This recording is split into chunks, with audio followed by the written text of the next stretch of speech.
Hello everyone, I am Aishwarya. I am studying in first year MBBS in SC, MCH and RI.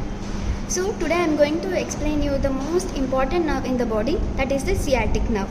So sciatic nerve is the thickest nerve in the body, which is approximately 2 cm wide. So here we can see the sciatic nerve. See, this is the sciatic nerve, which is the thickest nerve in the body, which is approximately 2 cm wide.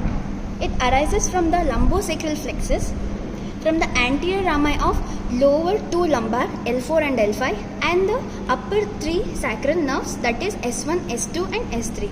So the root value of the sciatic nerve is L4, L5, S1, S2 and S3.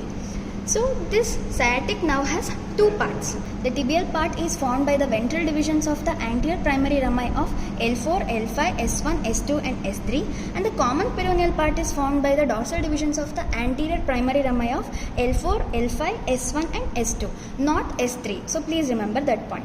And these two parts are enclosed by a common sheath of connective tissue and continues as a sciatic nerve. So let's look at the extent of the sciatic nerve. Sciatic nerve extends in the pelvis region and it lies in front of the piriformis muscle, and later at the superior angle of the popliteal fossa it divides into tibial and common peroneal nerve. So coming to the course of the sciatic nerve, in the course of the sciatic nerve we have three divisions, like in pelvis, in gluteal region and in thigh. So first we will go into the pelvis region. It begins in the pelvis region and lies in front of the piriformis muscle. Then it enters the gluteal region through the greater sciatic foramen below the piriformis muscle. Then it runs downward all along the way. So you can observe the popliteal fossa here. So it runs downward laterally in between the ischial tuberosity and the greater trochanter.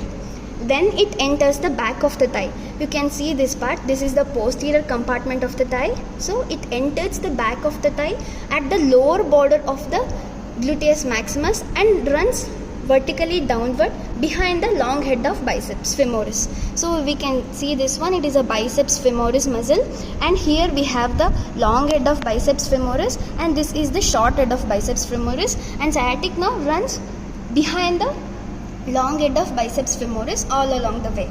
Then in the popliteal region, so it is a diamond shaped fossa, we know that.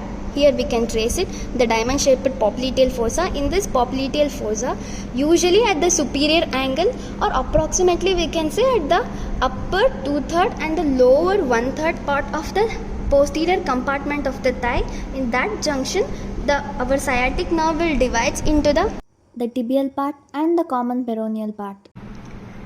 Coming to the tibial nerve, so this is the largest branch of the sciatic nerve. Here we can trace this. This is the largest branch of the sciatic nerve and it is the more superficial one. So this tibial nerve runs deeply and supplies all to the muscles present in the posterior compartment of the thigh, and further it divides into the lateral and the medial plantar nerves at the deep to the flexor retinaculum.